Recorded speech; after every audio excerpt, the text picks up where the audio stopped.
Alright guys, this is 2017 Toyota Sequoia. We're doing the oil reset um, for the maintenance. I've done this already, but I'm just going to show you how to do it. You're going to go scroll to the right until you come to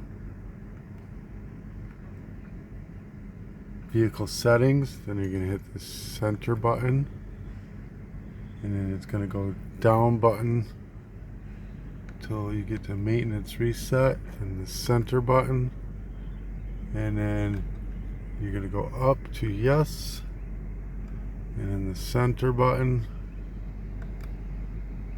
maintenance reset complete. And all you do is hit the back button after that to get back to where you're supposed to be.